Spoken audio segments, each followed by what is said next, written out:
సామ్రాజ్యవాదంలో భాగంగా మనం బెంగాల్ మైసూర్ ఆక్రమణలను పూర్తి చేయడం జరిగింది.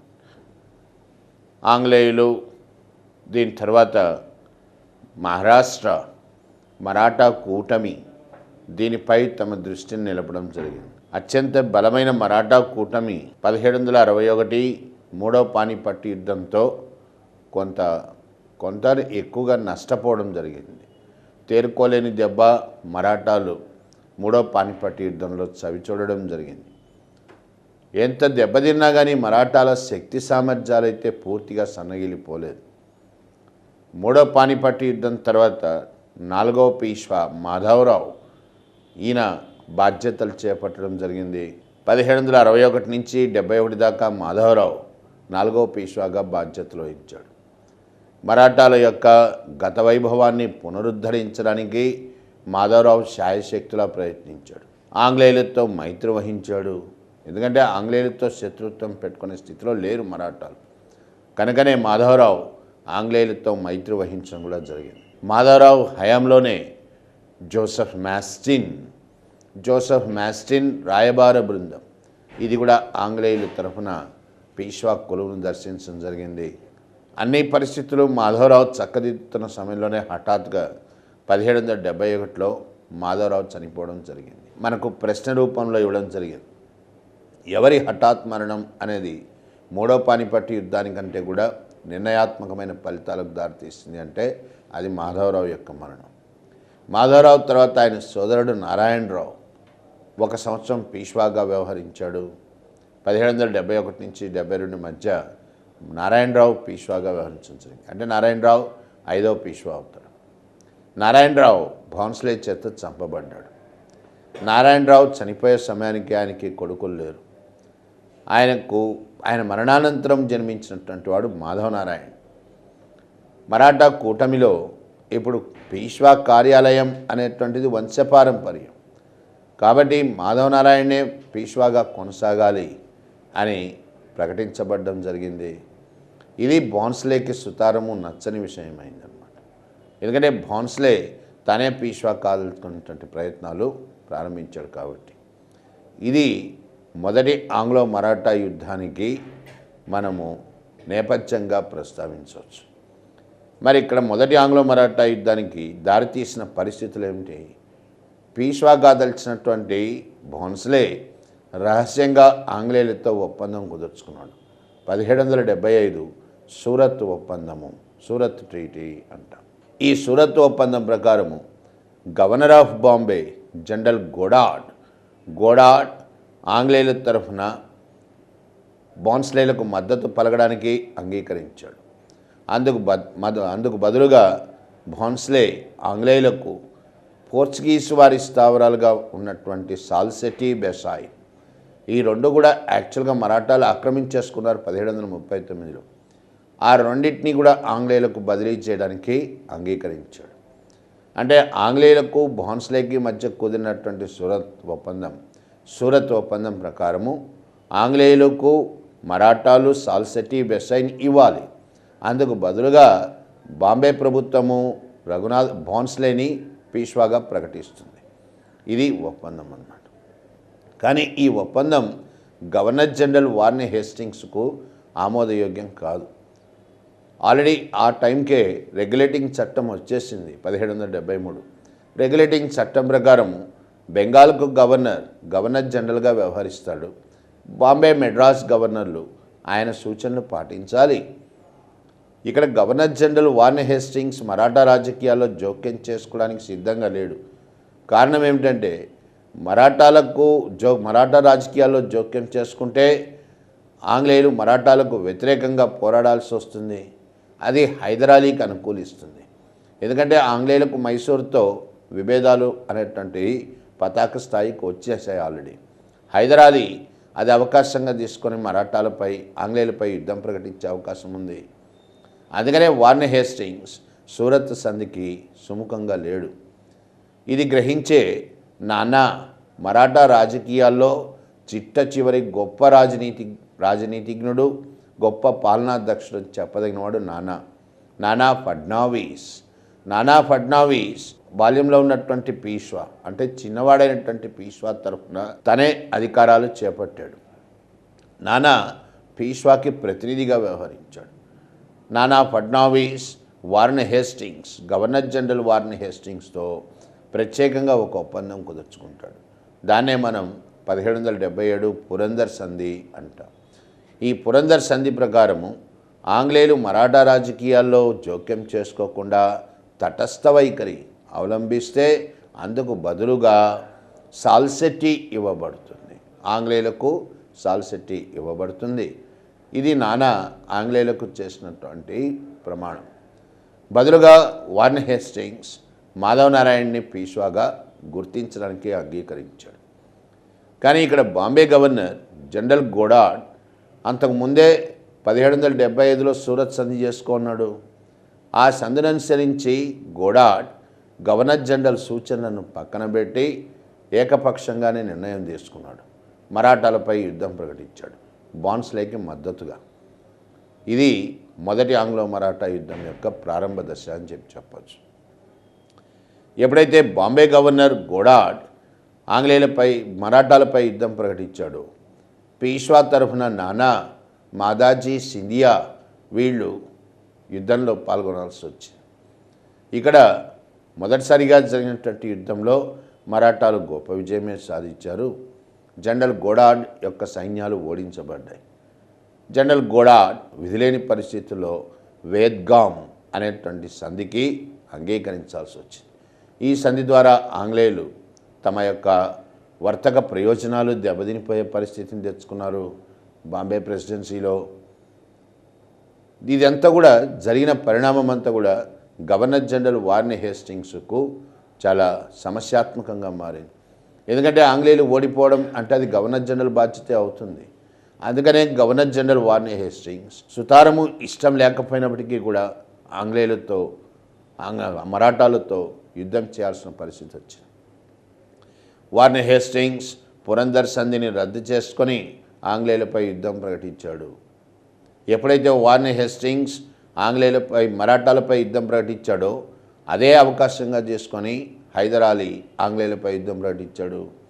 ఇప్పుడు వార్న్ హేస్టింగ్స్ ఊహించినట్టుగానే ఆంగ్లేయుల పరిస్థితి క్లిష్టమైంది. ఎందుకంటే ఒకవైపు మరాఠాలతో పోరాడాలా, ఇంకోవైపు బద్ధశత్రువైన హైదర్ అలీతోనూ పోరాడాలా. ఇట్లాంటి విపత్కర పరిస్థితిని ఆంగ్లేయులు ఎదుర్కోవడం జరిగింది. మొదటి ఆంగ్లో మరాఠా యుద్ధము ఇద్దరు కూడా సమఉజ్జీలుగా చేసినటువంటి పోరాటం. కొన్ని చోట్ల ఆంగ్లేయులు విజయం సాధిస్తే కొన్ని చోట్ల మరాఠాలు విజయం సాధించారు. 1779 నుంచి 82 వరకు ఈ యుద్ధం కొనసాగింది. కానీ ఇందువల్ల ప్రయోజనం లేదని రెండు పార్టీలు ఇరు పక్షాలు కూడా గుర్తించాయి. ఎందుకంటే మాధవ్ నారాయణ్ను పీష్వాగా అంగీకరించడానికి వార్న్ హేస్టింగ్స్కి ఏ రకమైనటువంటి అభ్యంతరాలు లేవు. అట్లాగే సాల్సెట్టి ఆంగ్లేయులకి ఇవ్వడానికి మరాఠాలకు అభ్యంతరం లేదు. కాబట్టి యుద్ధం చేయడం నిరర్ధకము అని ఇరు పక్షాలు కూడా అంగీకరించాయి. కాబట్టే మొదటి ఆంగ్లో మరాఠా యుద్ధం 1782 సాల్బై సంధి, సాల్బై అంటాం, సాల్బై సంధితో ముగిసింది. ఈ సంధి షరతులు ఏమిటి? మరాఠాలు ఆంగ్లేయులకు మద్దతు పలకాలి హైదర్ అలీకి వ్యతిరేకంగా. ఆంగ్లేయులు మరాఠాల పీష్వాగా మాధవ్ నారాయణ్ని గుర్తించడం జరుగుతుంది. మరాఠాలు ముందుగా అంగీకరించినట్లుగా సాల్సెట్టి ఇది ఆంగ్లేయులకు ఇవ్వబడుతుంది. ఇట్లా మొదటి ఆంగ్లో మరాఠా యుద్ధము సాల్బై సంధితో ముగిసింది. దీని తర్వాత మరాఠాలు కొంత బలం పుంజుకున్నారు. కొంతవరకు పరిస్థితులు చక్కదిద్దుకోగలిగారు, స్థిరపడగలిగారు. మైసూరుకు వ్యతిరేకంగా జరిగినటువంటి యుద్ధాల్లో ఆంగ్లేయులకు మద్దతు పలికారు. ఫలితంగా మరాఠాలకు ఉత్తర తుంగభద్ర ఈ ప్రాంతం వాళ్ళ ఆధిపత్యంలోకి రాగలిగింది. అట్లాగే మరాఠా కూటమిలో ప్రముఖ వ్యక్తిగా మాదాజీ సింధియా ఎదగలిగాడు. మాదాజీ మొఘల్ చక్రవర్తి అయోధ్యలో ఆశ్రయం పొంది ఉన్నాడు. విశ్రాంతి తీసుకుంటూ అక్కడే ఉండిపోయినాడు. మొఘల్ చక్రవర్తిని తిరిగి తీసుకొని వచ్చి ఢిల్లీ సింహాసనంపై ప్రతిష్ఠించాడు మాదాజీ. అంటే ఢిల్లీ రాజకీయాల్లో కూడా మాదాజీ మరాఠాల యొక్క ప్రాబల్యం అనేది ప్రతిష్ఠించబడ్డట్టయింది. పునరుద్ధరించబడ్డట్టయింది. ఇట్లా మరాఠాలు పరిస్థితులను చక్కదిద్దుకుంటూ తమ స్థాయిని పెంచుకుంటున్నటువంటి దశలో హఠాత్తుగా పీష్వా ఆరో పీష్వా అయినటువంటి మాధవనారాయణ్ ఆయన ఆత్మహత్య చేసుకోవడం జరిగింది. 1798లో పీష్వా మాధవనారాయణ్ హఠాత్తుగా చనిపోయినాడు. దీంతో పీష్వా కార్యాలయం ఖాళీ అయింది. పీష్వా కార్యాలయాన్ని ఇప్పుడు ఎవరి చేత నియమించబడాలి, భర్తీ చేయబడాలి? భోన్స్లేల యొక్క వారసుడు మనముడైనటువంటి రెండవ బాజీరావు ఆయన్ని పీష్వాగా ప్రకటించడం జరిగింది. మరాఠా కూటమికి చివరి పీష్వాగా మనకి ఇప్పుడు రెండవ బాజీరావు నియమించబడ్డాడు. రెండవ బాజీరావు 1798లో పీష్వాగా బాధ్యతలు స్వీకరించాడు. 1800లో నానా చిట్ట చివరి గొప్ప రాజనీతిజ్ఞుడు అంటాం మరాఠాలో నానా ఫడ్నవీస్ చనిపోవడము జరిగింది. ఇది మరాఠాలకు మరొక దెబ్బ అని చెప్పచ్చు. పీష్వాగా వచ్చినటువంటి చిట్ట చివరి పీష్వాగా వచ్చిన రెండవ బాజీరావు మరాఠా కూటమిలో దాదాపు అన్ని శక్తులతోనూ ఒక విధంగా శత్రుత్వాన్ని పెంచుకున్నాడు. ఎవరితోనూ ఆయన సఖ్యతను పాటించలేకపోయినాడు. 1800లో పీష్వా బాజీరావు రెండవ బాజీరావు జస్వంతరావు హోల్కార్ అంటే ఇండోర్కు పాలకులు హోల్కార్, జస్వంతరావు హోల్కార్ యొక్క తమ్ముణ్ణి దౌలత్రావు సింధియా గ్వాలియర్ పాలకులైన సింధియాల సహాయంతో చంపించాడు. పీష్వా రెండవ బాజీరావు జస్వంతరావు హోల్కార్ యొక్క తమ్ముడిని చంపడం జరిగింది పీష్వాల మద్దతుతో. ఇందుకు ఆగ్రహించినటువంటి హోల్కారులు జస్వంతరావు హోల్కార్ పూణేపై దాడి చేశాడు. పీష్వాని ఓడగొట్టాడు. పూణే పట్టణాన్ని దోచుకున్నాడు. తన ప్రతినిధిగా వినాయకరావుని నియమించడం జరిగింది. ఇది ప్రశ్నగా కూడా ఇవ్వడం జరిగింది మనకు. మరాఠా కూటమిలో ఏ శక్తి పీష్వాను ఓడించడం జరిగింది అని. పీష్వాని ఓడించినటువంటి శక్తి హోల్కార్లు, పాలకులు హోల్కార్లు. ఓడిపోయిన పీష్వా గొప్ప అభద్రతాభావానికి గురైనాడు. ఎందుకంటే తిరిగి మళ్ళీ హోల్కార్ దాడి చేయడు అనేటువంటి గ్యారంటీ లేదు, ఆ నమ్మకము అనేటువంటిది లేదు. తిరిగి మళ్ళీ ఏ పరిస్థితులైనా హోల్కార్ దాడి చేస్తే పీష్వా తనను తను కాపాడుకునే స్థితిలో లేడు. అభద్రతాభావానికి గురైనటువంటి పీష్వా గొప్ప తప్పే చేశాడు. ఏమిటంటే ఆంగ్లేయుల యొక్క మద్దతుకై ప్రయత్నించాడు. ఇది మరాఠా కూటమి పతనానికి దారితీసింది. ఒక విధంగా గవర్నర్ జనరల్ వెల్లెస్లీ ఆ టైంకి ఆ కాలానికి గవర్నర్ జనరల్ వెల్లెస్లీ ఈ అవకాశం కోసమే కాచుకొని ఉన్నాడు. ఎందుకంటే 1799 కల్లా టిప్పు సుల్తాన్ని చంపేయడం జరిగింది. మైసూర్ రాజ్యాన్ని ఆంగ్లేయులు పూర్తిగా తమ ఆధిపత్యంలోకి తెచ్చుకోవడం జరిగింది. దాని తర్వాత ఆంగ్లేయులకు అంతగా సమస్యాత్మకమైనటువంటి వాళ్ళు మరాఠాలు. కాబట్టి మరాఠా రాజకీయాల్లో జోక్యం చేసుకోవాలా, ఎట్లయినా సరే మరాఠా ప్రాంతాలను తమ ఆధిపత్యంలో తెచ్చుకోవాలా అని వేచి ఉన్నటువంటి వెల్లెస్లీకి ఇది ఒక గొప్ప అవకాశంలా పరిణమించింది. సాక్షాత్తు కూటమికి అధ్యక్షుడైన పీష్వా వెల్లెస్లీ సహాయాన్ని అభ్యర్థించాడు. రహస్యంగా గవర్నర్ జనరల్ వెల్లెస్లీతో ఒప్పందం కుదుర్చుకున్నాడు. దాన్నే మనము 1802 బెసైన్ సంధి కుదిరింది. ఈ బెసైన్ సంధి ప్రకారము పీష్వా ఆంగ్లేయుల యొక్క రక్షణలోకి వచ్చినట్టయింది. బెసైన్ సంధి ఎప్పుడైతే బయటపడ్డదో, అంటే దాని యొక్క షరతులు, సంధి విధానము అనేది బహిర్గతమైందో, ఇది మరాఠా కూటమిలో చిచ్చుకు కారణమైంది. సింధియాలు, భోన్స్లేలు ఇద్దరు కూడా పీష్వాపై యుద్ధం ప్రకటించారు. ఇప్పుడు రెండవ ఆంగ్లో మరాఠా యుద్ధం ప్రారంభమైంది. 1803 నుంచి 1805 మధ్య రెండవ ఆంగ్లో మరాఠా యుద్ధం ప్రారంభమైంది.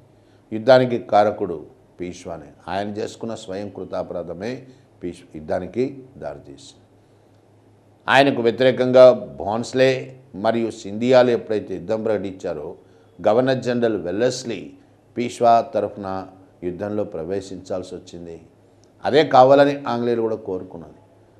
ఈ పరిస్థితులు ఊహించే వెల్లెస్లీ ముందుగా తన తమ్ముడు, గవర్నర్ జనరల్ యొక్క తమ్ముడు ఆర్థర్ వెల్లెస్లీని భోన్స్లే పైకి పంపడం జరిగింది.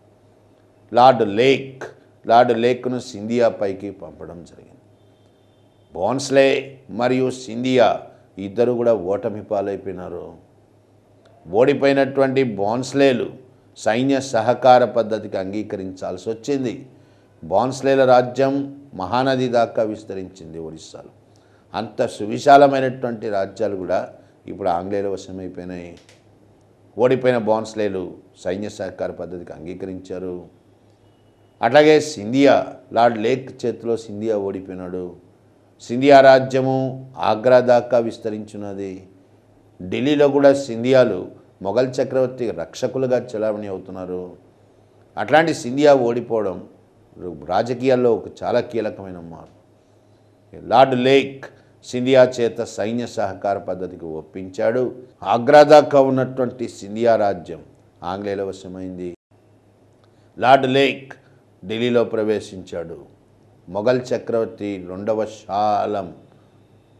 షాలం ఒక విధంగా ఆంగ్లేయులకు ఖైదీ అయిపోయినాడు.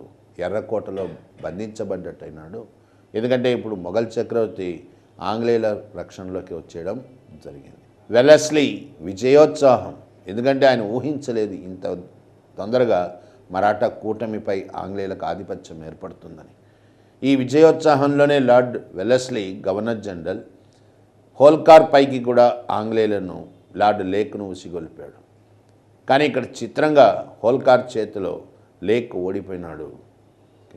ఆంగ్లేయుల సేనాధిపతి లార్డ్ లేక్ హోల్కార్ చేతిలో ఓడిపోవడం జరిగింది. ఇక్కడ కంపెనీ ప్రభుత్వము, company court of directors governor general వెల్లెస్లీని తప్పుపట్టింది లేక్ యొక్క ఓటమికి. ఎందుకంటే ఈ విధంగా యుద్ధాలు చేయడానికి ఒక రకంగా వెల్లెస్లీకి అనుమతి లేదు. అనుమతి లేకుండానే ఆయన నిధులు కూడా దుర్వినియోగం చేశాడు యుద్ధాల కోసం. ఈ కారణం చేతనే వెల్లెస్లీని ఒక రకంగా వెనక్కి తిరిగి పిలిపించడం జరిగింది. రీకాల్డ్ అంట. ఆయన స్థానంలో అంటే ఇది ఒక రకంగా సస్పెండ్ అయిపోయినట్టే అనమాట.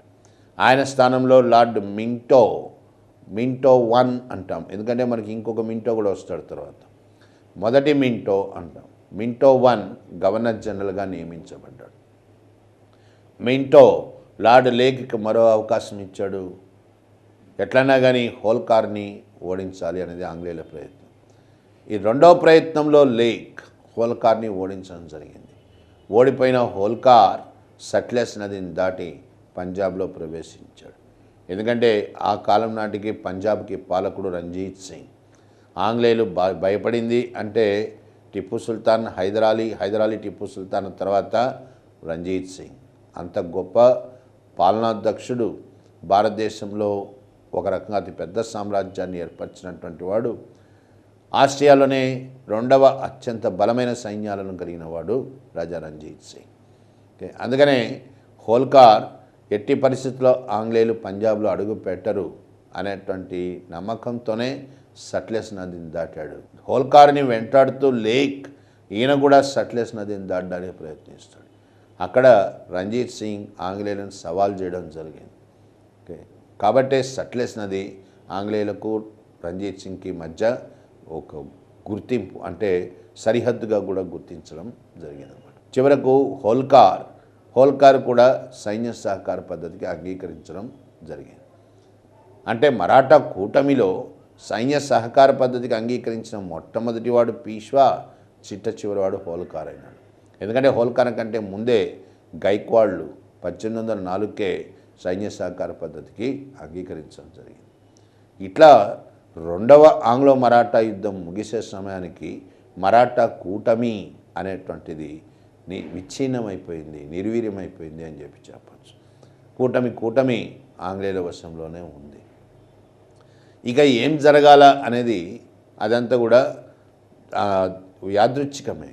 అంటే దాని అది ఎట్లాగో జరుగుతుంది. మరాఠాలు మనుగడను కోల్పోవాల్సిన పరిస్థితి ఏర్పడ్డది.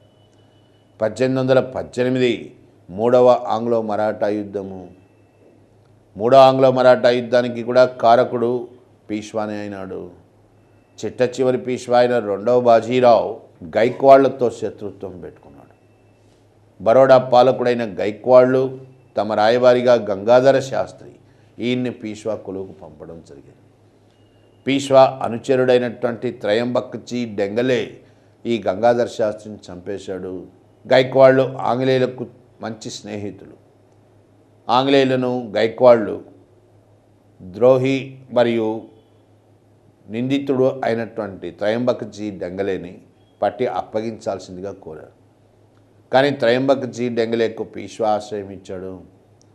ఆంగ్లేయులు కోరినప్పటికీ కూడా పీష్వా త్రయంబక్జీని ఆంగ్లేయులకు అప్పగించలేదు. పైగా పీష్వా ఆంగ్లేయులపై యుద్ధం ప్రకటించాడు. అట్లా మూడవ ఆంగ్లో మరాఠా యుద్ధం అనేది 1818లో ప్రారంభమైంది. ఈ యుద్ధంలో పీష్వా తన శాయశక్తిలో ఒడ్డి పోరాడాడు. కానీ పీష్వా వరుస యుద్ధాల్లో ఓడించబడ్డాడు. కిర్కీ, అస్తి, కొరేగాం అనేటువంటి యుద్ధాల్లో పీష్వా ఓడిపోయినాడు.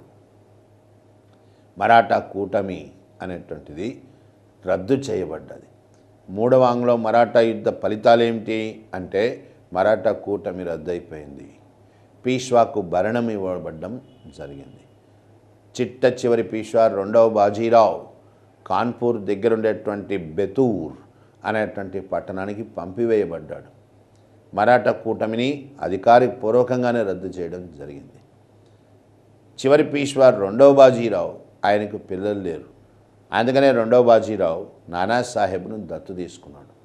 దోంద్ పండిట్ అంటారు. నానాసాహెబ్ అసలు పేరు దోంద్ పండిట్. ఈ దత్తత చెల్లదని గవర్నర్ జనరల్ లార్డ్ డలౌసీ ప్రకటించి పీష్వాకి ఇస్తున్న భరణాన్ని కూడా రద్దు చేసేసాడు. అదే 1857 సిపాయిల తిరుగుబాటుకి ఒక కారణంగా కూడా మనం చెప్పుకుంటాం తర్వాత. ఇప్పుడు జరిగిన పరిణామాలు ఏంది అంటే మరాఠా కూటమి రద్దయిపోయింది. పీష్వా కాన్పూర్లో దగ్గర ఉండేటువంటి బెతూరుకు పంపబడ్డాడు. మరాఠా కూటమిని రద్దు చేస్తే మరాఠాలు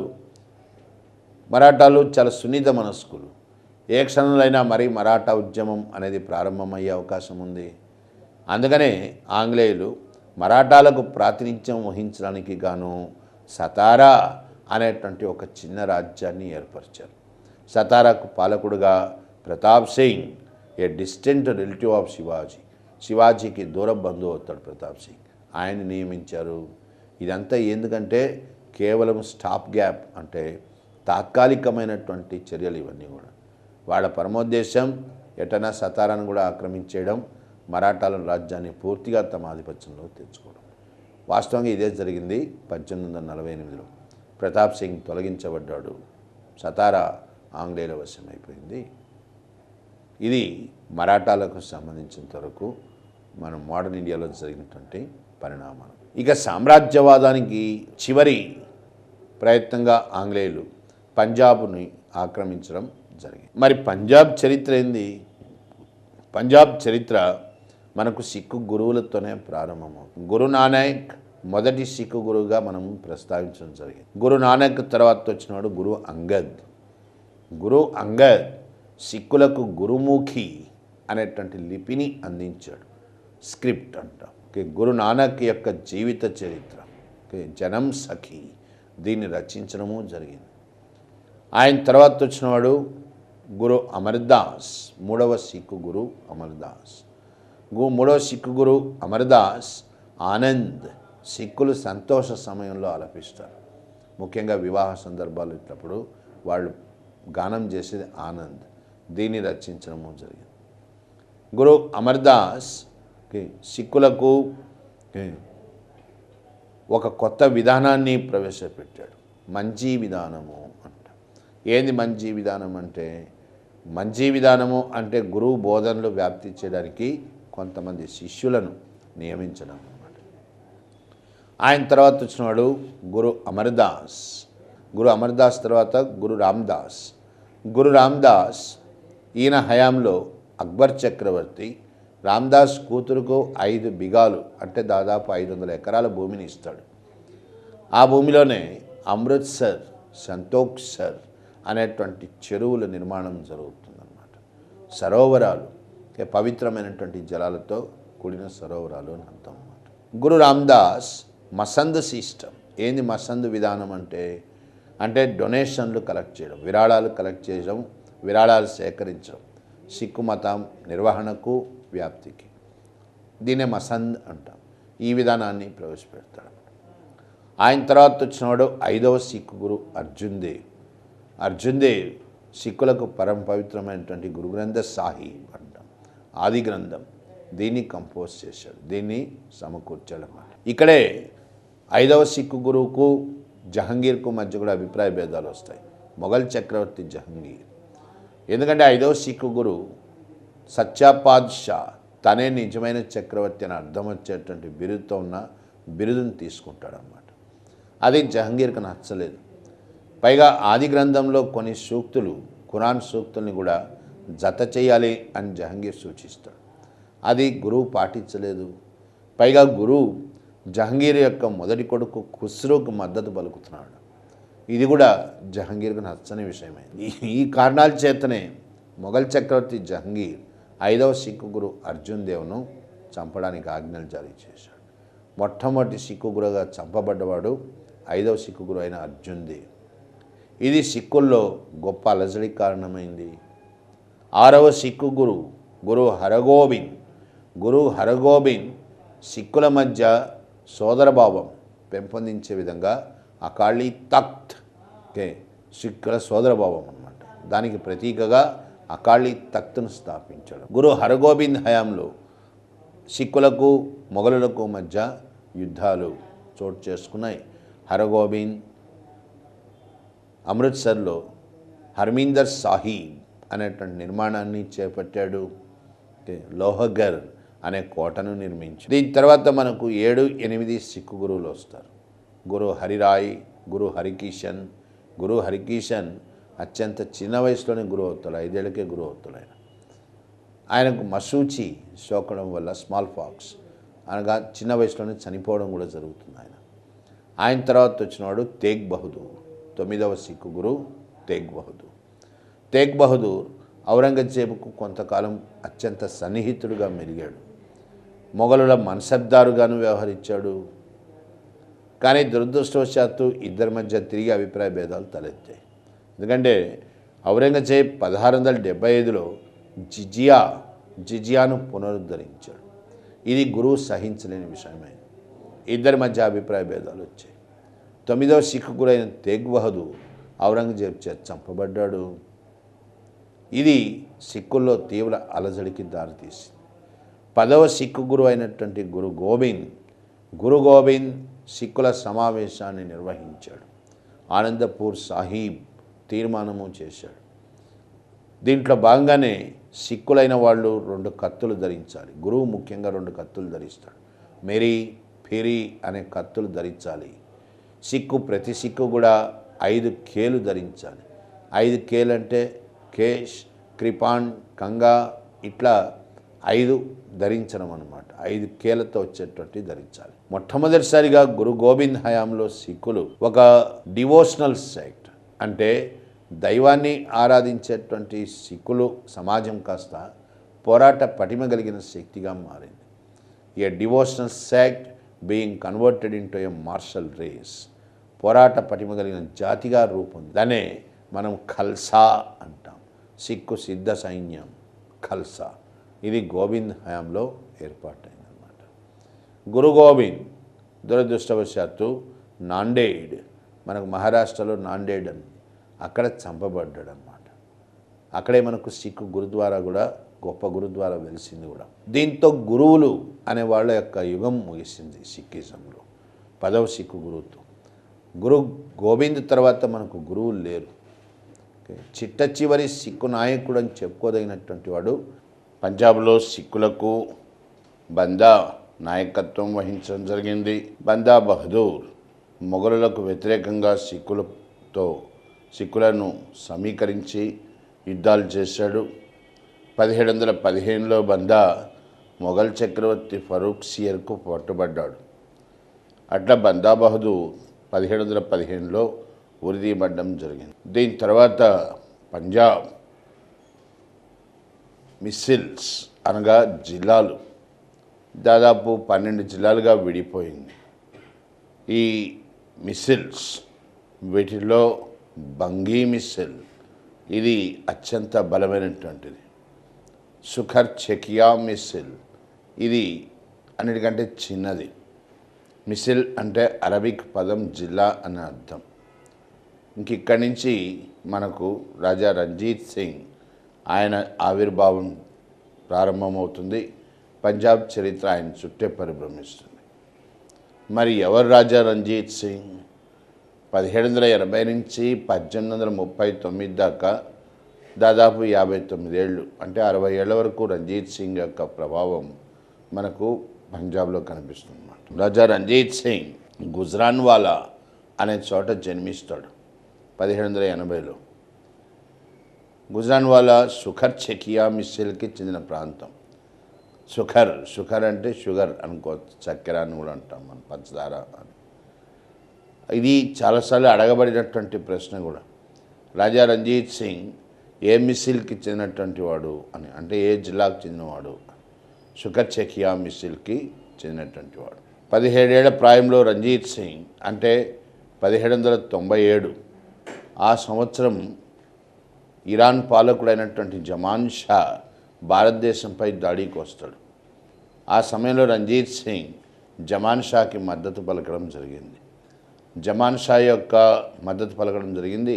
జమాన్ షా ఇందుకు ప్రతిఫలంగా రంజీత్ సింగ్ను లాహోర్కి గవర్నర్గా నియమించడం జరిగింది. ఇది కూడా మనకు ప్రశ్నగా ఇవ్వబడ్డది. ఎవరు రంజీత్ సింగ్ని లాహోర్కు పాలకుడుగా లేదా గవర్నర్గా నియమించారు? ఆ విధంగా చేసిన జమాన్ షా. ఇంకా అప్పటి నుంచి రంజీత్ సింగ్ తన రాజకీయ ప్రస్థానంలో ఎక్కడా వెనుదిరిగి చూడలేదు. జమాన్ షా పర్షియా చక్రవర్తి రంజీత్ సింగ్కి స్నేహితుడిగా మారడం. రంజీత్ సింగ్ యొక్క ప్రధాన సేనాని హరి సింగ్ గొప్ప పోరాట పటిమ కలిగినటువంటి సేనాని. రంజీత్ సింగ్ పంజాబ్ని విస్తరింపజేస్తూ సింధ్, ముల్తాన్, పెషావర్ మరియు కాశ్మీర్ ఈ ప్రాంతాలు అన్నిటినీ కూడా ఆక్రమించాడు. ఇట్లా ఆధునిక భారతదేశంలో ఒక బలమైనటువంటి రాజ్యాన్ని సిక్కులకు ఏర్పరచగలిగాడు రంజీత్ సింగ్ యొక్క పరిపాలన ఇది కూడా మనకు కొంచెం ప్రాశస్త్యమైందే. ఏ విధంగా అంటే సిక్కుల యొక్క ప్రాంతం అయినప్పటికీ పంజాబ్లో రంజీత్ సింగ్ చక్కటి సమన్వయాన్ని పాటించాడు.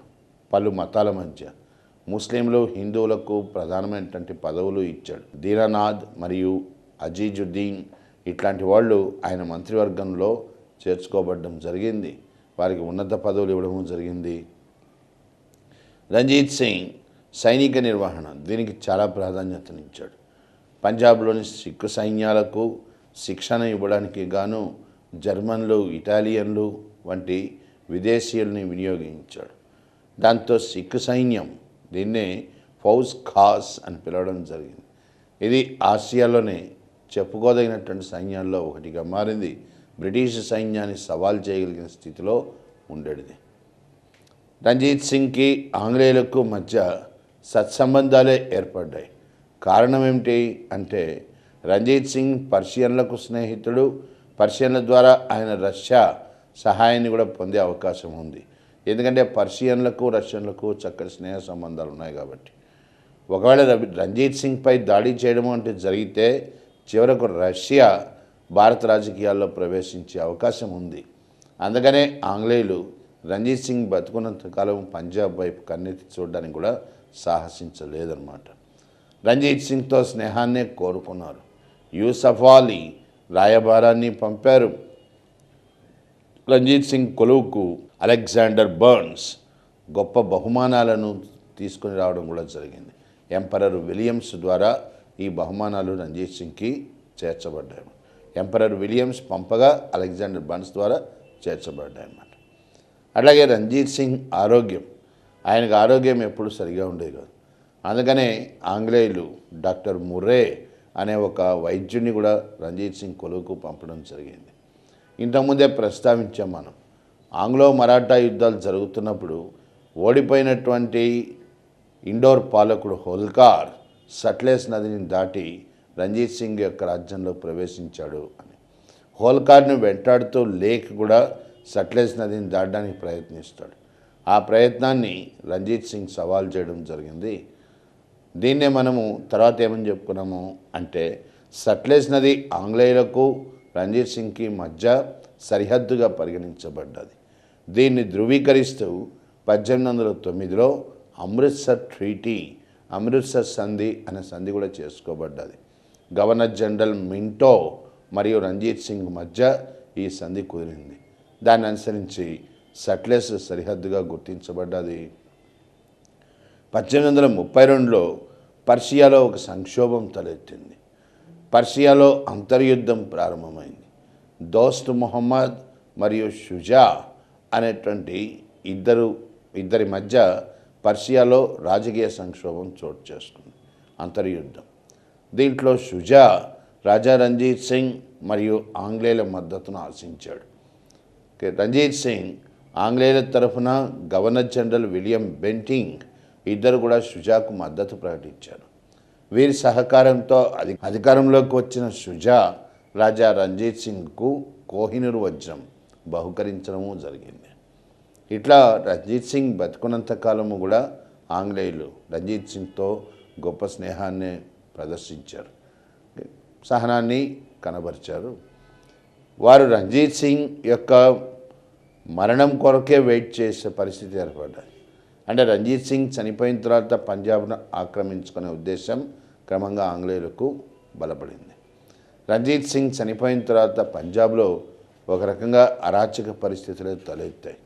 నావ్ నిహాల్ సింగ్, కర్క సింగ్, రామ్ సింగ్ వంటి పాలకులు వచ్చారు, కానీ ఏ పాలకుడు నిలబడలేకపోయినాడు. రంజీత్ సింగ్ యొక్క వారసుడుగా దలీప్ సింగ్, చిన్నవాడైనటువంటి దలీప్ సింగ్ అధికారంలోకి రావడం జరిగింది. దలీప్ సింగ్ తరఫున రాణి జిందాన్ ఈమె కూడా పరిపాలనలో ప్రవేశించింది, పరిపాలనను పర్యవేక్షించింది. ఇక్కడి నుంచి ఆంగ్లేయులకు సిక్కులకు మధ్య మనకు యుద్ధాలు తలెత్తే పరిస్థితి ఏర్పడ్డది. ఎందుకంటే కారణాలు ఇక్కడ రెండు ఉన్నాయి. సిక్కులకు అభద్రతాభావం కలిగించే విధంగా 1843లో ఆంగ్లేయులు సింధును ఆక్రమించారు. దాదాపుగా పంజాబ్ను చుట్టుముట్టినట్టుగా అయింది. రెండోది, అమృత్సర్ సంధిని అనుసరించి సట్లెజ్ నదిని సరిహద్దుగా గుర్తించాలి, కానీ దీన్ని గుర్తించడానికి ఇరు పక్షాలు కూడా సిద్ధంగా లేవు. ఆంగ్లేయులు సంధిని ఉల్లంఘించి పంజాబ్లో ప్రవేశించాలని, సిక్కు సర్దారులు ఈ సంధిని ఉల్లంఘించి తమ సామ్రాజ్యాన్ని విస్తరింపజేయాలని ఇద్దరి వైపు నుంచి కూడా ప్రయత్నాలు ప్రారంభమైనాయి. ఆ కారణం చేతనే లూధియానాలో బ్రిటిష్ రెసిడెంట్ కమిషనర్ అయినటువంటి బ్రాడ్ఫుట్ కూడా అమృత్సర్ సంధి చెల్లదు అని ప్రకటన చేయడం జరిగింది. దీనివల్లనే మొదటి ఆంగ్లో సిక్కు యుద్ధం అనివార్యమైంది. 1845-46 మొదటి ఆంగ్లో సిక్కు యుద్ధం చోటు చేసుకుంది. ఈ యుద్ధంలో సిక్కులు వీరోచితంగా పోరాడినప్పటికీ ఓడిపోయినారు. యుద్ధము 1846 లాహోర్ సంధి దీంతో ముగిసింది. ఈ సంధిలో సిక్కులు 1,50,00,000 రూపాయలు, 1.5 కోటి రూపాయల వరకు పరిహారం చెల్లించాల్సిందిగా కోరడమైంది.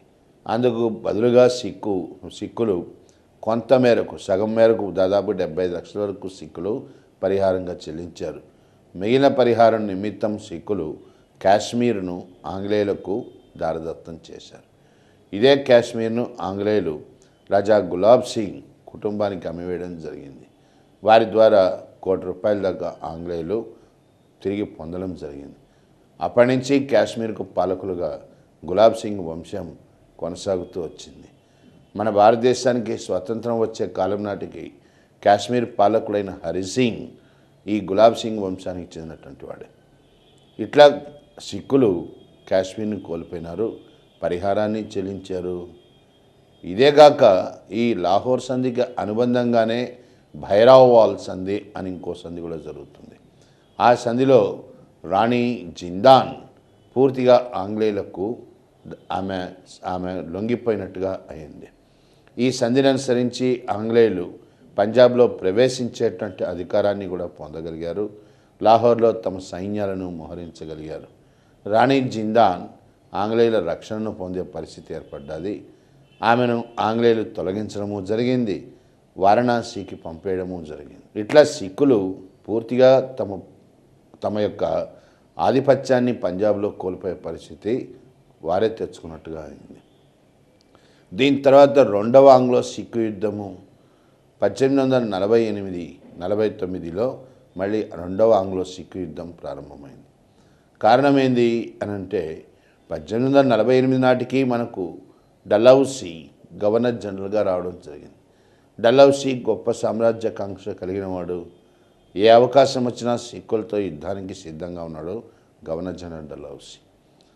ఆ పరిస్థితుల్లోనే ఇద్దరు ఆంగ్లేయ అధికారులను ముల్తాన్ పాలకుడైనటువంటి మూలరాజ్ ఈయన చంపడం జరిగింది. ముల్తాన్లో ఇద్దరు ఆంగ్లేయులు చంపబడ్డారు మూలరాజ్ యొక్క ప్రోద్బలం వల్ల.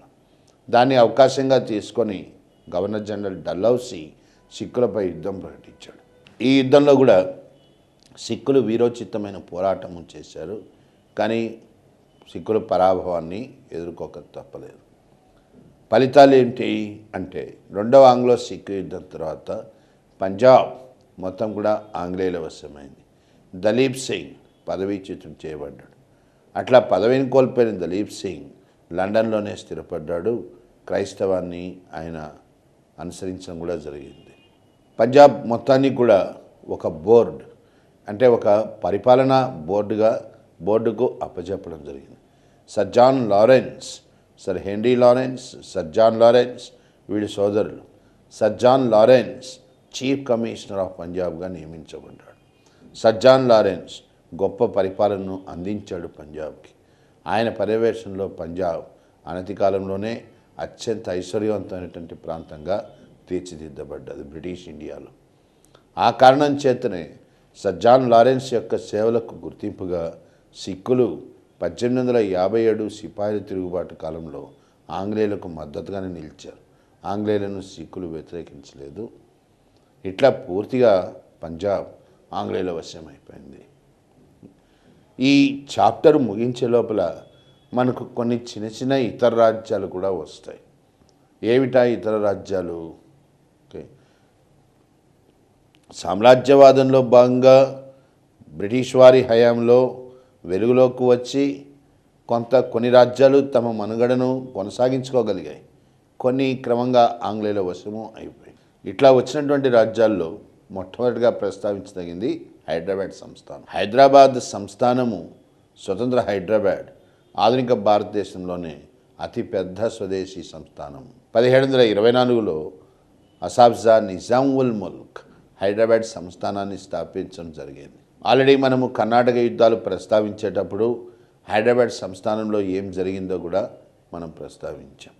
నాసిర్ జంగ్, ముజఫర్ జంగ్ వీళ్ళ మధ్య వారసత్వ పోరు. ఈ పోరులోనే ఆంగ్లేయులు ఫ్రెంచ్ వారు జోక్యం చేసుకోవడము, ముజఫర్ జంగ్ చంపబడ్డము. ఆయన తర్వాత ఫ్రెంచ్ వారు సలాబత్ జంగ్ని హైదరాబాద్ సంస్థానానికి నవాబుగా ప్రకటించడము. నవాబ్గా ప్రకటించబడ్డ సలాబత్ జంగ్ ఫ్రెంచి వారికి ఉత్తర సర్కార్లు ఇవ్వడము. ఇవన్నీ కూడా మనం ఆల్రెడీ ప్రస్తావించాం. సలాబత్ జంగ్ తర్వాత సింహాసనానికి వచ్చినటువంటి, అంటే హైదరాబాద్ నవాబు అయినటువంటి నిజామాలీ సుదీర్ఘకాలం పరిపాలించాడు. ఆయన పాలన సుదీర్ఘమైంది కాబట్టే అప్పటి నుంచి పాలకులకు నైజాం లేదా నిజాంలు అని పిలవడం జరిగింది. నిజామాలీ రాజధానిని కూడా మార్చాడు. ఔరంగాబాద్ నుంచి హైదరాబాద్కు మార్చడం జరిగింది. నిజామాలీ 1798లో గవర్నర్ జనరల్ వెల్లెస్లీ ప్రవేశపెట్టినటువంటి సైన్య సహకార పద్ధతి, దీనికి అంగీకరించడం జరిగింది. అట్లా ఆధునిక భారతదేశంలో సైన్య సహకార పద్ధతికి అంగీకరించినటువంటి మొట్టమొదటి పాలకుడు నిజామాలీ అయినాడు. నిజామాలీ ఆంగ్లో మైసూర్ యుద్ధాల్లో పాల్గొన్నాడు. అందుకు ప్రతిఫలంగా ఆంగ్లేయులు ప్రస్తుత రాయలసీమ జిల్లాలను ఇచ్చారు, తిరిగి వెనక్కి తీసుకున్నారు. ఎందుకంటే వారి సైన్యాల నిర్వహణ భారం నిమిత్తము ఏ ప్రాంతాలైతే ఇవ్వబడ్డాయో అవి తిరిగి తీసుకోబడ్డాయి. నిజామాలీయే వీటిని ఆంగ్లేయులకు దారదత్తం చేయడం జరిగింది. అందుకనే వాటిని దత్త మండలాలు, సీడెడ్ డిస్ట్రిక్ట్స్ అని పిలవడం కూడా జరిగిందనమాట. ఇతని తర్వాత సికిందర్ జా అధికారంలోకి రావడం జరిగింది. సికిందర్ జా హయాంలోనే మనకు సికింద్రాబాద్ నిర్మాణం, సికింద్రాబాద్కు శంకుస్థాపన జరిగింది. దీని తర్వాత హైదరాబాద్ సంస్థానంలో మనకు ప్రధానమంత్రి, అంటే హైదరాబాద్ సంస్థానంకి ప్రధానిగా వ్యవహరించినటువంటి సలార్ జంగ్ ఆయన వెలుగులోకి రావడం జరిగింది. 3 నవాబులకు ప్రధానమంత్రిగా పనిచేసిన సలార్ జంగ్ గొప్ప సంస్కరణలు ప్రవేశపెట్టాడు. అసలు పేరు తురాబ్ అలీ ఖాన్ అని అంటామన్నమాట. మహబూబ్ అలీ తర్వాత వచ్చినటువంటి నవాబ్ అంటే చిట్ట చివరి నవాబ్ మీర్ ఉస్మాన్ అలీ. వీళ్ళ కాలంలో హైదరాబాద్ సంస్థానం కొంత పురోగతి సాధించింది. ముఖ్యంగా మీర్ ఉస్మాన్ అలీ గొప్ప సంస్కరణలను ప్రవేశపెట్టాడు. హైదరాబాద్లో పలు కట్టడాలు, పలు డ్యామ్లు, ఆనకట్టలు, నిజాం సాగర్, అలీ సాగర్ వంటి ఆనకట్టలు వీటి నిర్మాణాన్ని చేపట్టడం జరిగింది. అట్లాగే ఉస్మానియా యూనివర్సిటీ శంకుస్థాపన చేయడం జరిగింది. 1919 నుంచి మనకు ఉస్మానియా యూనివర్సిటీ పనిచేయడం కూడా ప్రారంభమైంది. ఈ సంస్కరణలు చేపట్టినప్పటికీ కూడా నవాబుల పరిపాలనలో ప్రజలకు హక్కులు లేని పరిస్థితి ఏర్పడ్డది. బయట భారత స్వాతంత్రోద్యమం ప్రారంభమైంది. ఆధునిక భారతదేశంలో ప్రజా పోరాటాలు చోటు చేసుకుంటున్నాయి మానవ హక్కుల కోసం. స్వదేశీ సంస్థానమైనటువంటి హైదరాబాద్లో కూడా ప్రముఖమైనటువంటి ప్రజా పోరాటాలు ప్రారంభమైనాయి. ఉస్మానియా యూనివర్సిటీ విద్యార్థుల వందే మాతరోద్యమం ప్రారంభమైంది. 1946లో గొప్ప పోరాటంగా మనం స్తుతించేటువంటి తెలంగాణ సాయుధ పోరాటము ప్రారంభమైంది. క్రమంగా తెలంగాణ సాయుధ పోరాటం బలపడి హైదరాబాద్ సంస్థానం మొత్తం విస్తరించే పరిస్థితి ఏర్పడ్డది. అదే సమయంలో భారతదేశానికి స్వతంత్రం సంప్రాప్తించింది. 1947 ఆగస్టు 15న భారతదేశానికి స్వతంత్రం వచ్చే కాలం నాటికి హైదరాబాద్లో అలజడులు అంటే సాయుధ పోరాటం ఒక రకంగా పతాక స్థాయికి చేరుకున్నదన్నమాట. భారత ప్రభుత్వానికి హైదరాబాద్ సమస్య ఒక ప్రధాన సమస్యగా కూడా పరిణమించింది. ఎందుకంటే హైదరాబాద్ నవాబ్ మీర్ ఉస్మాన్ అలీ భారతదేశంలో హైదరాబాద్ను కలపడానికి సిద్ధంగా లేడు. పైకి ప్రకటన అనేటువంటి చేసినప్పటికీ, అంగీకరించినప్పటికీ స్టాండ్ స్టిల్ అగ్రిమెంట్ అంటే యథాతథ స్థితిని కొనసాగించడానికి అంగీకరించినప్పటికీ రహస్యంగా నవాబ్ పాకిస్తాన్తో సంప్రదింపులు ప్రారంభించాడు. పాకిస్తాన్ ప్రధాని లియాఖత్ అలీతో రహస్య సంప్రదింపులు చేశాడు. ఇవన్నీ భారత ప్రభుత్వం దృష్టికి వచ్చాయి. భారత ప్రభుత్వం పంపించిన రాయబారాలన్నింటినీ కూడా నవాబ్ తిరస్కరించాడు. నవాబ్ అత్యున్నతమైనటువంటి రెచ్చగొట్టే చర్య అని చెప్పదగింది భారత ప్రభుత్వంపై ఐక్యరాజ్య సమితిలో ఫిర్యాదు చేయడం. మొయిన్ నవాజ్ జంగ్ ఆధ్వర్యంలో భారత ప్రభుత్వంపై నవాబ్ ఐక్యరాజ్య సమితిలో ఫిర్యాదు చేశాడు. ఇక పరిస్థితి ఉపేక్షిస్తే చేయి దాటిపోయింది. అందుకనే హోంమంత్రి, మన అంతర్గత వ్యవహారాల మంత్రి అయినటువంటి సర్దార్ పటేల్ హైదరాబాద్ సంస్థానంపై చర్యకు ఆదేశించాడు. దీన్నే మనం ఏమంటాము, పోలీసు చర్య అంటాం. ఆపరేషన్ పోలో అనే పోలీసు చర్య ద్వారా జనరల్ జేఎన్ చౌదరి నేతృత్వంలో భారత సైన్యాలు హైదరాబాద్ను ముట్టడించడం జరిగింది. సో సెప్టెంబర్ 13న 1948 సెప్టెంబర్ 13న ఈ చర్య ప్రారంభమైంది. 4 రోజుల తర్వాత అంటే సెప్టెంబర్ 17వ తేదీ నవాబ్ ఓటమిని అంగీకరించాడు. ఇట్లా హైదరాబాద్ సంస్థానం మనకు భారతదేశంలో కలిసిపోవడం జరిగింది. దీని తర్వాత అయోధ్య హైదరాబాద్తో పాటుగా ఒక స్వతంత్ర రాజ్యంగా ఏర్పరచబడ్డది అయోధ్య. దీన్నే మనము అవధ్ అని కూడా పిలుస్తాం. అసాబ్జా నిజాం ఉల్ ముల్క్కు సన్నిహితుడుగా అయోధ్యను స్థాపించినటువంటి వాడు సాదత్ ఖాన్. ఇద్దరు కూడా అంటే అసాబ్జా మరియు సాదత్ ఖాన్లు ఇద్దరు కూడా మొఘల్ కులువులో తురానీ వర్గానికి నాయకులు అన్నమాట. మొఘల్ చక్రవర్తి మొహమ్మద్ షా పోకడలతో విసిగిపోయిన వీరిద్దరు కూడా స్వతంత్ర రాజ్యాలు ఏర్పరచుకోవడం జరిగింది. ఇట్లా 1719 కల్లా సాదత్ ఖాన్ స్వతంత్ర అయోధ్య రాజ్యాన్ని ఏర్పరచుకోగలిగాడు. అయోధ్య పాలకులు నవాబు వజీర్లు అని పిలువబడతారు. అంటే వాళ్ళు అయోధ్యకు నవాబులుగా వ్యవహరిస్తారు, ఢిల్లీలో మొఘల్ చక్రవర్తికి వజీర్లుగా వ్యవహరిస్తారు. అందుకని వాళ్ళని నవాబ్ వజీర్లు అని మనము పిలవడం జరిగేదన్నమాట. సాదత్ ఖాన్ 1739లో నాదిర్ షా భారతదేశంపై దాడికి వస్తాడు. అప్పుడు మొఘల్ చక్రవర్తికి నాదిర్ షాకు మధ్య సాదత్ ఖాన్ మధ్యవర్తిత్వం నడుపుతాడు. కానీ అనుమానాస్పద స్థితిలో సాదత్ ఖాన్ ఆత్మహత్య చేసుకోవడం జరిగింది. సాదత్ ఖాన్ తర్వాత వచ్చినటువంటి పాలకులు నవాబ్ షుజావుద్దౌలా హయాంలో బక్సర్ యుద్ధము 1764 బక్సర్ యుద్ధం జరిగింది. ఈ యుద్ధంలో ఓడిపోయిన షుజావుద్దౌలా అలహాబాద్ సంధికి అంగీకరించాడు. రాబర్ట్ క్లైవ్తో జరిగినటువంటి అలహాబాద్ సంధిలో షుజావుద్దౌలా నష్టపరిహారం కింద 40 లక్షలు చెల్లించుకున్నాడు. అలహాబాద్, కారా జిల్లాలను ఆంగ్లేయులకు దారదత్తం చేశాడు. దీని తర్వాత షుజావుద్దౌలా గవర్నర్ జనరల్ వార్న్ హేస్టింగ్స్ ఈయనతో కూడా సంధి చేసుకుంటాడు. ఆ సంధినే మనము వారణాసి సంధి అంటాం. 1774 ఆ సంధిని అనుసరించి వార్న్ హేస్టింగ్స్ రోహిల్ఖండ్ ఈ ప్రాంతాన్ని అయోధ్యలో కలపడానికి అంగీకరిస్తాడు. అందుకుగాను కొంత ఆంగ్లేయులకు ముట్టజెప్పడానికి దాదాపు 20 లక్షల రూపాయలను షుజావుద్దౌలా అంగీకరించడం జరిగింది. వారణాసి సంధిని అనుసరించే వార్న్ హేస్టింగ్స్ రోహిల్ఖండ్పై దాడి చేశాడు. రోహిల్ఖండ్ను కాస్త అయోధ్యలో కలపడము జరిగింది. దీని తర్వాత షుజావుద్దౌలా చనిపోయినాడు.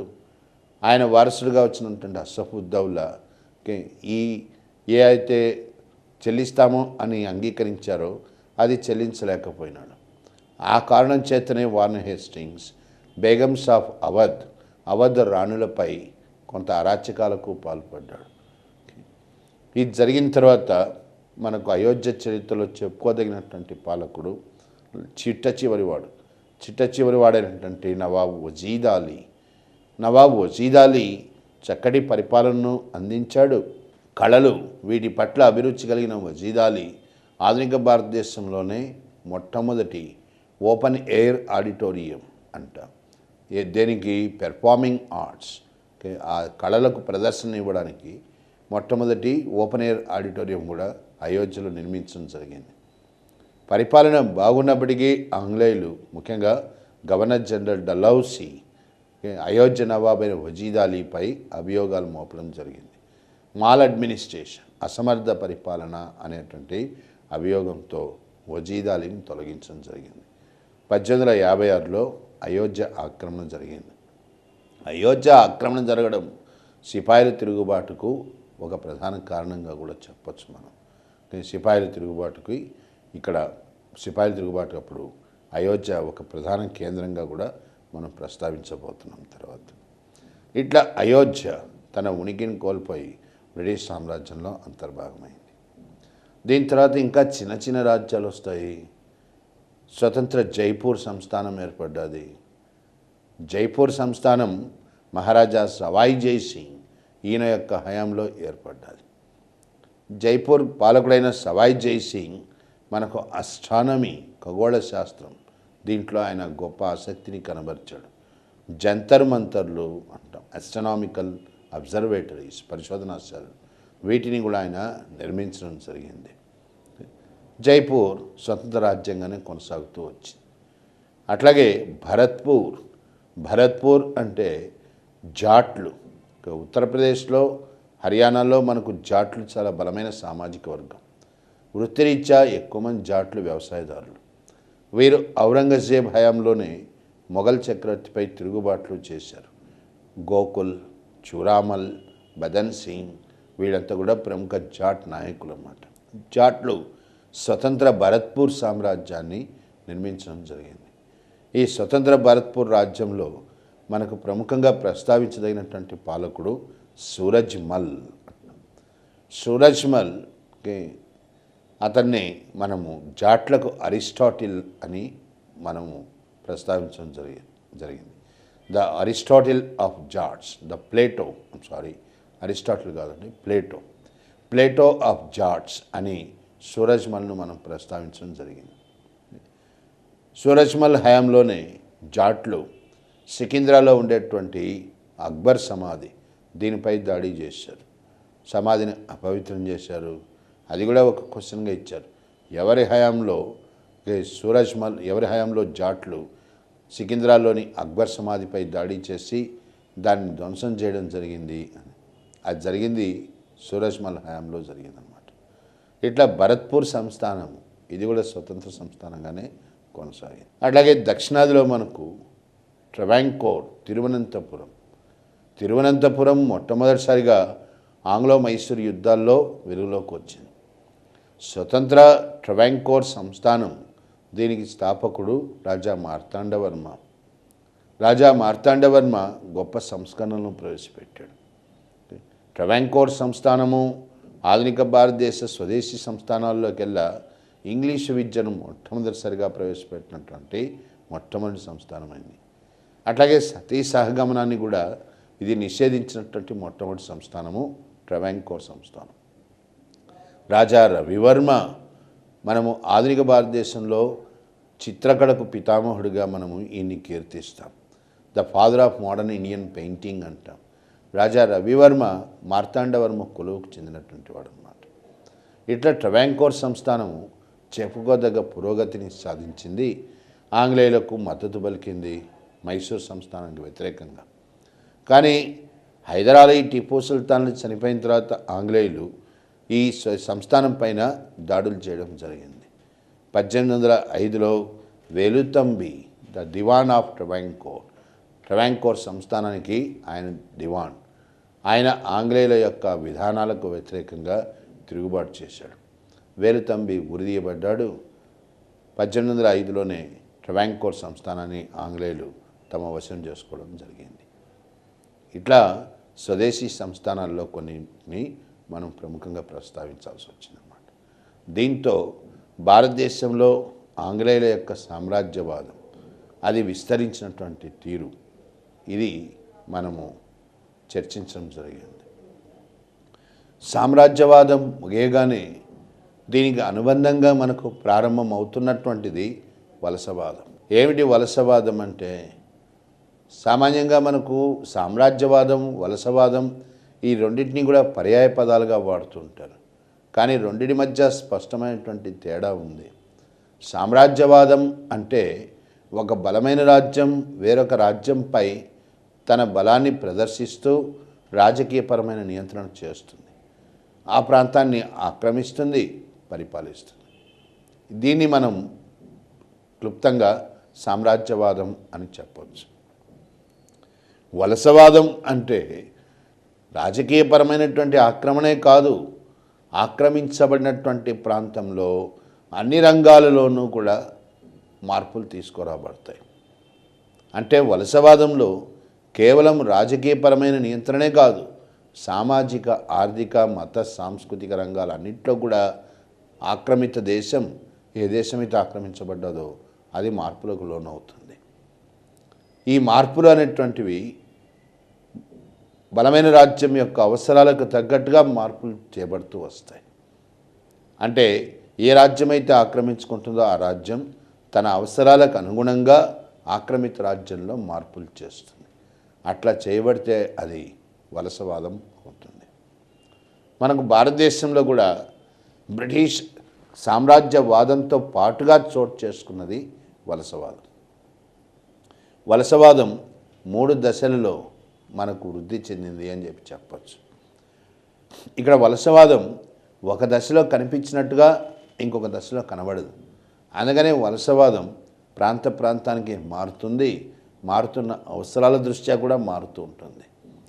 దీన్నే మనం ఏం చెప్తాం, colonialism differs from place to place and time to time. మారుతున్న అవసరాలకు తగ్గట్టుగా మార్పు చెందుతుంది, ప్రాంత ప్రాంతానికి మారుతుంటుంది. ఇంగ్లాండ్ రవి అస్తమించని వలస సామ్రాజ్యాన్ని స్థాపించింది. పశ్చిమ దిక్కున మనకు అమెరికా నుంచి తూర్పు దిక్కున ఆస్ట్రేలియా, న్యూజిలాండ్ల వరకు కూడా ఇంగ్లాండ్ సామ్రాజ్యమే. అదే ఇంగ్లాండ్ తన తెల్ల వలసలు, వైట్ కాలనీస్ అంటాం, ఆస్ట్రేలియా, న్యూజిలాండ్, కెనడా వీటి పట్ల ఒక విధమైనటువంటి వలసవాదాన్ని అనుసరించింది. అక్కడ కొంత ఉదారత్వాన్ని కనబరుస్తుంది. అదే ఇంగ్లాండ్ ఆఫ్రికా, ఇండియా లాంటి వలసల పట్ల, ఆఫ్రికా ఖండము, ఇండియా లాంటి, భారతదేశం లాంటి వలసల పట్ల కొంత వివక్షతో కూడిన వలసవాదాన్ని ప్రదర్శిస్తుంది.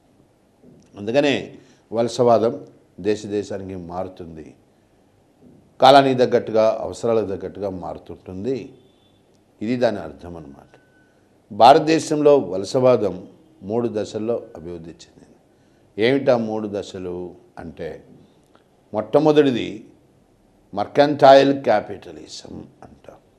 ఏంది మర్కంటైల్ క్యాపిటలిజము? వ్యాపార పెట్టుబడిదారీ విధాన దశ అంటాం. వ్యాపార పెట్టుబడిదారీ విధాన దశ 1757 నుంచి 1813 దాకా. ఈ దశలో వలసవాదం కేవలం ముడి సరుకులను, భారతదేశం నుంచి ముడి సరుకులను అధిక మొత్తంలో ఇంగ్లాండ్కు తరలించడానికి ప్రాధాన్యతనిచ్చింది. ముడి సరుకులనే మనము మర్కంటైల్ క్యాపిటలిజం, మర్చెంట్ క్యాపిటల్ అని పిలుస్తాం. వ్యాపారులకు పెట్టుబడి ఏంటంటే ముడి సరుకులు. కాబట్టే 1757 నుంచి 1813 మధ్యకాలంలో ముడి సరుకులు అధిక మొత్తంలో ఇంగ్లాండ్కు తరలించబడ్డాయి. ఎందుకంటే ఇంగ్లాండ్ పరిశ్రమల యొక్క అవసరాల నిమిత్తం. అట్లాగే ఈ దశలోనే వలస ప్రభుత్వం భారతదేశంలో వ్యవసాయ రంగంలో నిక్షిప్తమైనటువంటి మూలధనాన్ని కొల్లగొట్టడానికి ప్రయత్నించింది. అగ్రికల్చర్ క్యాపిటల్ అన్నమాట. భారతదేశం అంత ఐశ్వర్యవంతమైన దేశం ఇంకోటి లేదు. ఒక రకంగా అన్ని నదులు ఉన్నటువంటి దేశం, అత్యంత ఐశ్వర్యవంతమైన దేశం. వ్యవసాయ రంగంలో అపారమైన సంపద కేంద్రీకృతమై ఉన్నది.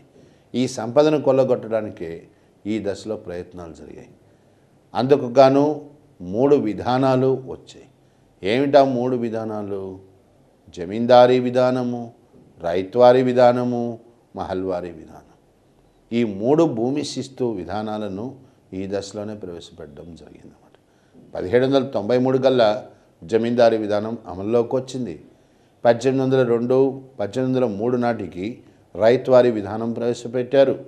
1813 నాటికి మహల్వారీ విధానం రూపకల్పన జరిగింది. విధానాలు ఏమైనప్పటికీ కూడా పరమోద్దేశం రైతాంగం యొక్క దోపిడీగానే కొనసాగిందనమాట. కాబట్టి మొట్టమొదటి దశ, వలసవాదం యొక్క మొట్టమొదటి దశను ఏమంటున్నాము అంటే వ్యాపార పెట్టుబడిదారీ విధాన దశ, మర్కంటైల్ క్యాపిటలిజం అంటాం. ఇక రెండవ దశ ఎప్పటి నుంచి ప్రారంభమవుతుంది? 1813 నుంచి 1858 మధ్యకాలంలో రెండవ దశ ప్రారంభమవుతుంది. ఇది ఇండస్ట్రియల్ క్యాపిటలిజం అని పిలువబడ్డది. పారిశ్రామిక పెట్టుబడిదారీ విధాన దశ అంట.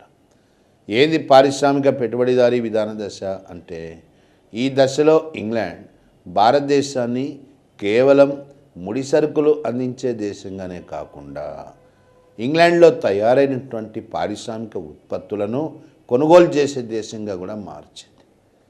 అంటే మనము కేవలం ముడి సరుకులు అందించడమే కాదు, ఇంగ్లాండ్లో తయారవుతున్నటువంటి వస్తువులకు మార్కెట్గా మన దేశ వ్యవస్థ మార్చబడ్డదన్నమాట. వారికి ఇవ్వాల్సిన ముడి సరుకులు మనమే ఇవ్వాలి, వాళ్ళు ఉత్పత్తి చేసినటువంటి వస్తువులను మనమే కొనుగోలు చేయాలి. ఈ స్థితికి తీసుకురావడం జరిగింది. అట్లాగే ఇంగ్లాండ్ ఒక కొత్త విధానాన్ని కూడా పాటించింది. ఏమిటా విధానము అంటే, వ్యూహాత్మకంగా మరియు ఒక ఉద్దేశపూర్వకంగా స్వదేశీ భారతదేశ పరిశ్రమలను దెబ్బగొట్టే విధానం. భారతదేశ పరిశ్రమలు దెబ్బతింటే కానీ ఇంగ్లాండ్ పరిశ్రమలకు లాభం చేకూరదు. కాబట్టి ఒక విధాన పద్ధతిలో, ఒక క్రమ పద్ధతిలో స్వదేశీ భారతదేశ పరిశ్రమలను దెబ్బగొట్టే ప్రయత్నము ప్రారంభమైంది. నెక్స్ట్ అదేవిధంగా ఈ దశలో ఆధునిక పరిశ్రమలు అయినటువంటి తోటల పెంపకం, దీన్నే మనం ప్లాంటేషన్ ఇండస్ట్రీ అంటాం. మనకు మొట్టమొదటి పరిశ్రమ ప్లాంటేషన్ ఇండస్ట్రీ, భారీ పరిశ్రమ అన్నమాట. అట్లాగే రైల్వేలు, cement, jute, plus iron and steel, banking, ఇట్లాంటి ఆధునిక పరిశ్రమలు. ఈ పరిశ్రమలన్నీ కూడా ఈ దశలోనే ప్రారంభమైనాయి. ఎందుకు వస్తున్నాయి ఈ పరిశ్రమలు అంటే, భారతదేశంలో పారిశ్రామికీకరణ పెంపొందించడం అనేది కాదు అక్కడ ఉద్దేశం. ఒక వ్యూహాత్మకంగా భారతదేశంలో ఉన్నటువంటి వనరులను కొల్లగొట్టడం. వనరులు కొల్లగొట్టాలంటే పరిశ్రమలు పెట్టాలి. ఇట్లా ఈ దశ మొత్తం కూడా 1813 నుంచి 1858 మధ్యకాలంలో మనకు కేవలం పారిశ్రామికీకరణ, పారిశ్రామికపరమైనటువంటి విధానాలు స్పష్టంగా కనిపిస్తాయి. వీటి పరమోద్దేశం వనరులను కొల్లగొట్టడం అన్నమాట. అందుకు అనుగుణంగానే ఈ దశలో స్వేచ్ఛా వ్యాపారం కూడా ప్రవేశపెట్టబడ్డది. ఫ్రీ ట్రేడ్ అంట. 1813 చార్టర్ చట్టము, 1833 చార్టర్ చట్టము వంటి చార్టర్ చట్టాలు ప్రవేశపెట్టబడ్డాయి. ఈ చార్టర్ చట్టాలు భారతదేశ మార్కెట్ వ్యవస్థను మరింతగా విస్తరింపజేశాయి. స్వేచ్ఛా వ్యాపారం, పరిపూర్ణమైన స్వేచ్ఛా వ్యాపారం ప్రవేశపెట్టబడ్డది. ఈ పరిపూర్ణమైనటువంటి స్వేచ్ఛా వ్యాపారం ద్వారా ఆంగ్లేయ వర్తకులు భారతదేశంతో విస్తృతంగా వ్యాపారం చేయడం జరిగింది. కానీ భారతీయ వర్తకులు మాత్రం ఇంగ్లాండ్తో వర్తకం చేయడానికి ఈ స్వేచ్ఛా వ్యాపారం వర్తించలేదన్నమాట. అంటే అర్థం ఏంటంటే స్వేచ్ఛా వ్యాపారం కింద వారు స్వేచ్ఛగా మన ఆర్థిక వ్యవస్థలోకి ప్రవేశించవచ్చు, కానీ మనం స్వేచ్ఛగా వారి ఆర్థిక వ్యవస్థలోకి ప్రవేశించలేము అని అర్థం అన్నమాట. వారి మార్కెట్ వ్యవస్థలోకి ప్రవేశించలేము. ఇట్లాంటి విధానం వల్ల భారతదేశ పరిశ్రమలు, భారతదేశ ముడి సరుకులు ఇవన్నీ దోపిడీకి గురైనాయి. ఇక మూడో దశను ఏమంటాము వలసవాదంలో అంటే ఫైనాన్షియల్ క్యాపిటలిజం అంటాం, ద్రవ్య పెట్టుబడిదారీ విధాన దశ అంటాం. 1858 నుంచి ఇది చోటు చేసుకుంది. ఈ దశలో ఇంగ్లాండ్ తనకు సమకూరిన సంపద, భారతదేశాన్ని దోచుకోవడం వల్ల ఏ మేరకైతే సంపద సమకూరిందో దాన్నే తిరిగి భారతదేశ పరిశ్రమల్లో పెట్టుబడిగా పెట్టింది. ఇట్లాంటి పెట్టుబడులు పెట్టడం వల్ల క్రమంగా భారతదేశం యొక్క పారిశ్రామిక ప్రగతి, దానిపైన పారిశ్రామిక ప్రగతి మరియు పరిశ్రమలపైన ఇంగ్లాండ్ తన యొక్క ఆధిపత్యాన్ని నెలకొల్పుకోగలిగింది. ఇట్లా వలసవాదం అనేటువంటిది 3 దశల్లో చోటు చేసుకున్నది. మరి ఈ వలసవాదం యొక్క ఫలితాలు ఏంది?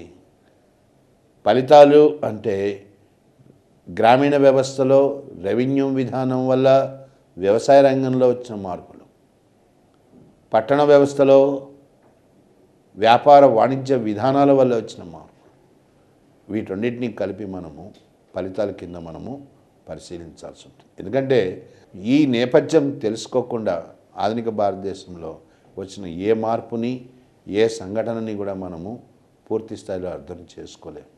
కాబట్టి ఈ బ్యాక్గ్రౌండ్, ఈ నేపథ్యం మనకు చాలా అవసరం అవుతుంది.